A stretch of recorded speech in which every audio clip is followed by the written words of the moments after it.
Hi, welcome back to Channel Reel. This is the part 2 of a 3-part series of breaking down the Spec Commercial for Trupanion. But before we get to the commercial, I want to talk to you about the reason for this channel. This channel is, first of all, meant for more intermediate filmmakers rather than the beginners. The beginners, there's a lot of channels on YouTube where you can learn podcast lighting or tech specs or comparing cameras or lenses. I do want to talk about bigger intermediate lighting setups and more advanced cinematography tips. But besides cinematography, and maybe number one reason, I would like to talk about the other elements of filmmaking that are rarely talked about. What makes filmmaker a filmmaker is it's of course the visuals they can create and the techniques they know, but to get to that level to do them well, you need to have all the other parts of you as a filmmaker working well to offer that 100% of your talent. If you are tired, if you are hungry, if you don't get physical exercise, your mental ability suffers. You are not as sharp. You might think you are giving your 100%, but because you're so tired, you're just giving your 50%. So how can we tackle these elements of filmmaking that are rarely discussed? And honestly, I don't have it figured out. I struggle with self-doubt, and imposter syndrome. That is, many people have this kind of feeling. I will be very open, and I'm gonna share my insecurities. I feel insecure right now. What am I doing here? I'm not a speaker. Who we really are.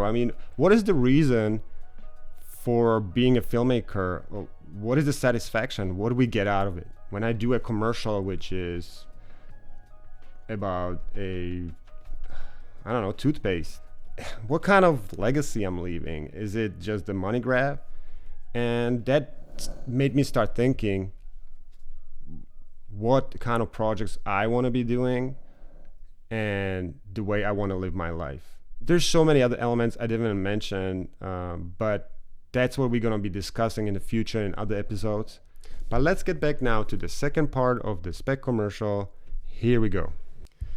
Hey, we are back at breaking down part 2 of a 3-part series of this Trupanion ad I am trying to sell to the company as a spec, but I'm trying to turn it into real commercial.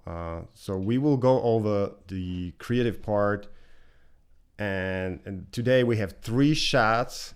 They are right from the beginning of the ad. It's the first one, second one, and I'll show you the other 2. So this one, that one.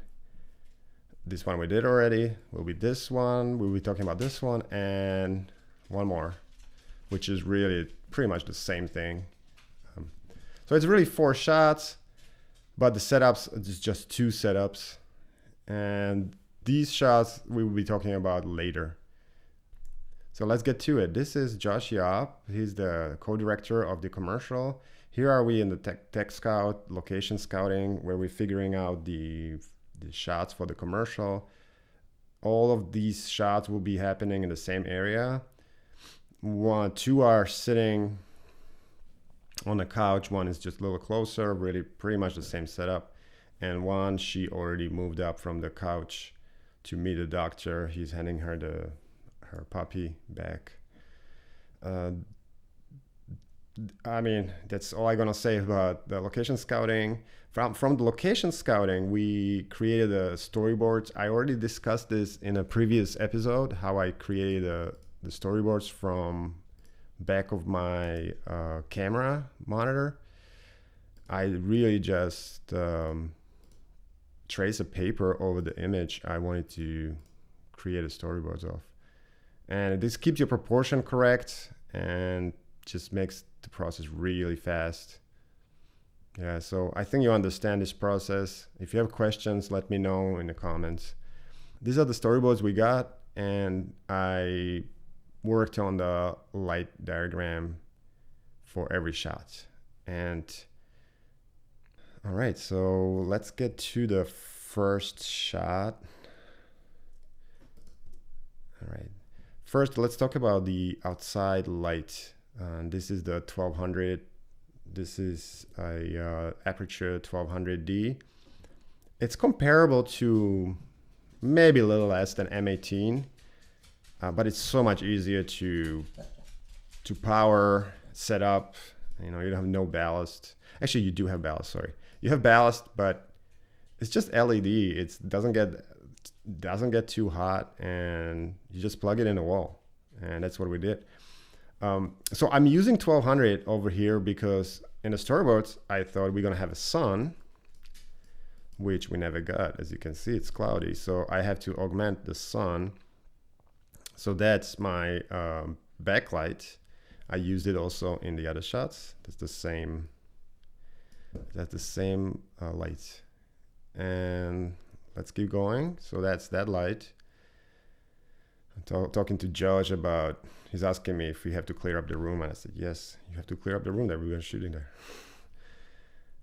All right, so you can see here how it casts shadows on the wall. And that was the angle I needed. You kind of have to put it to the right a little bit more. If you put it dead on, you're not gonna get those shafts of light. So I think you understand it. You can just move on. Here we are building a 600. Yeah, this could be the X. X means that it can do both colors or anything in between of tungsten and daylight, but it's less powerful than the D's. But I don't think I needed full power. This is the wrap I'm creating. This is the wrap, right? This is the wrap light. In this shot, actually, it is the key, but later on it is. See, it's a wrap here. It's a wrap here because I have the backlight coming from the window, but here the backlight won't reach her.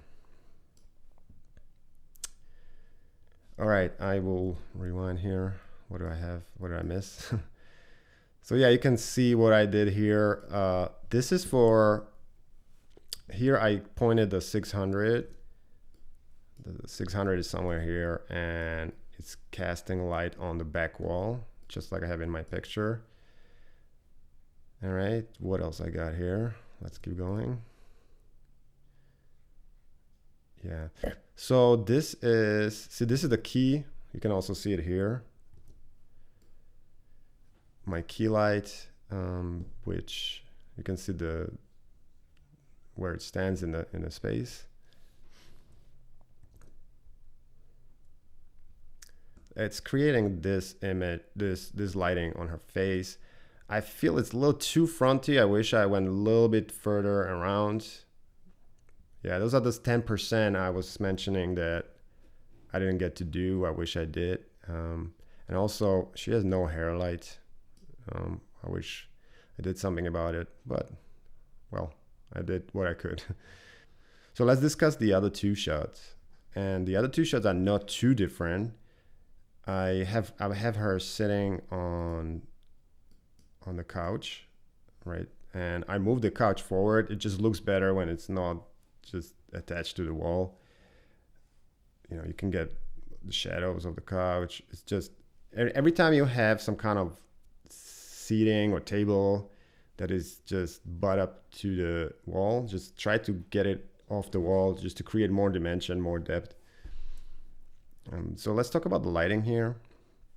I brought in, this is the 600 with a soft box and, yeah, I can't get it in. Yeah, and a crate, and just like I used it before. I think I dimmed it more down as it was closer to her. Right, so in the final shot, you can see I put it as close to the edge of the frame as I could without seeing it. That's how you should approach every shot. Like, how close can you bring the light? Especially the wraps. I'm not talking about the backlight. The backlight you want as far as possible, as powerful as you can. That will look more natural. But indoor, when you're wrapping stuff, you can, the softest and the closest will give you the nicest skin tones. All right, so that's that light. What else I have here? I have a Leco light, here on the ground. As you can see, I have these kind of slash. First, I thought I'm gonna put it on the furniture here, like in the storyboards, right? I thought I'm gonna put it here, but for some reason, I couldn't figure it out. I mean, I think I have it here. I'm trying to figure it out. Let's watch it. So it's still not here. Actually, no, it's here already. Let's see. Oh yeah. See, I'm trying to figure out. It just, I could only put it on this water cooler, but it looks so weird and it was so distracting. So we decided to just leave it on the floor. The only thing I wish is that we have it a little bit higher. So when we framing for the 69 is not cut off. This is the 4.3 open gate. Yeah, and then the last shot is really the same thing. We moved the light that was here even closer, so it's even softer. And I just moved in with my camera. This is the end of this is me doing that tilt up, right? But yeah, I think there's one more shot. Yeah, so you can see the Leica. This is the Leica light, which has a so it's a 300. This is a 300, and I have the spotlight mount, and I put a little gobo in it with little shapes on it that creates that kind of random pattern, right? Rather than just a solid circle of light. Okay, so those are those 3 shots. Let's just watch them one more time so you can see how they end up in the final product. All right, rewind. So this is the first shot. It's only 1 second. This one is just 2 seconds, so 2.5 seconds. And this one also, 3 seconds here. And then another 3 seconds there. Yeah, so sometimes you just have to worry about 24 frames. So if you got this 1 second there, even the dog moving, and you just need 1 second. So just if you get it, don't have to struggle sometimes worrying about other things. Just worry about those 24 frames. So that's the end of part 2 breakdown of this 3-part Spec Commercial breakdown series. And the next episode, we're going to be talking about the last 3 shots that made this commercial. I also want to talk about the back end of how you turn this commercial into real commercial. I am talking right now with Trupanion about selling this ad to them, and I did this process 3 times already. This will be the 4th time. I sold 1 commercial right out, and then second commercial they wanted to reshoot, and that's fine either way. I'm actually hoping for a reshoot so I can get it even better and correct certain mistakes. So this was like a practice, and I call it, this is a commercial. The spec commercials are a commercial for a commercial.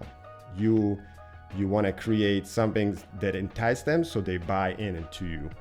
They can trust you. And so far the system is working, and I want to share it with you. So in the next episode, we will be talking more about finishing this ad, the images, but also a little bit about the back end of the producing and reaching out to your clients, and also picking out the right clients. That's also a big deal. So I'll see you in the next one. Take care.